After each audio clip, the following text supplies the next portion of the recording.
இந்தியாவிலிருந்து விலகுகிறது தென்மேற்கு பருவமழை.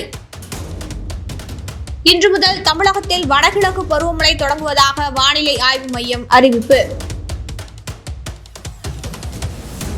எந்தெந்த இடங்களில் அதிக கனமழை பெய்யக்கூடும்?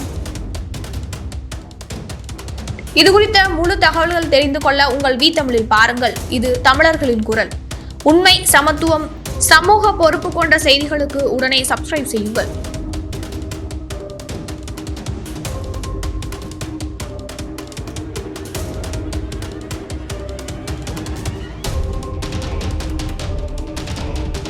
தென்மேற்கு பருவமழை இந்திய பகுதிகளில் இருந்து இன்று விலகுகிறது என்றும், தமிழ்நாடு, புதுச்சேரி, காரைக்கால், கேரளா, தெற்கு உள் கர்நாடகா, ராயலசீமா, தெற்கு கடலோர ஆந்திர பிரதேச பகுதிகளில் வடகிழக்கு பருவமழை இன்று முதல் தொடங்கக்கூடும் என்றும் வானிலை ஆய்வு மையம் தெரிவித்துள்ளது. இது தவிர கடலோர தமிழகம் மற்றும் அதனை ஒட்டிய குமரிக்கடல் பகுதிகளில் வளிமண்டல கீழடுக்கு சுழற்சி நிலவுகிறது.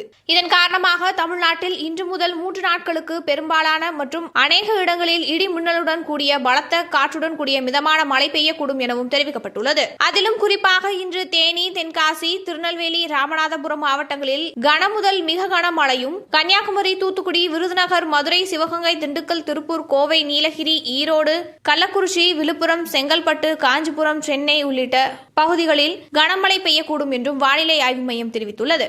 மேலும் நாளை சிவகங்கை, ராமநாதபுரம், மதுரை, விருதுநகர், தூத்துக்குடி, திருநெல்வேலி, கன்னியாகுமரி, தென்காசி மாவட்டங்களில் ஓரிடங்களில் கனமழையும், திருவாரூர், நாகப்பட்டினம், மயிலாடுதுறை, கோவை உள்ளிட்ட இடங்களில் கனமழை பெய்ய வாய்ப்புள்ளதாக வானிலை ஆய்வு மையம் தெரிவித்துள்ளது. இதனைத் தொடர்ந்து வருகிற 19ஆம் தேதி தென்கிழக்கு அரபிக்கடல் மற்றும் லட்சத்தீவு பகுதிகளில் கேரளா, கர்நாடக பகுதிகளுக்கு அப்பால் ஒரு காற்றழுத்த தாழ்வு பகுதி உருவாகக்கூடும் எனவும் வானிலை ஆய்வு மையம் தெரிவித்திருக்கிறது. சென்னையை பொறுத்தவரை கடந்த சில தினங்களாக அவ்வப்போது சாரல் மழை தூவி வருவது குறிப்பிடத்தக்கது.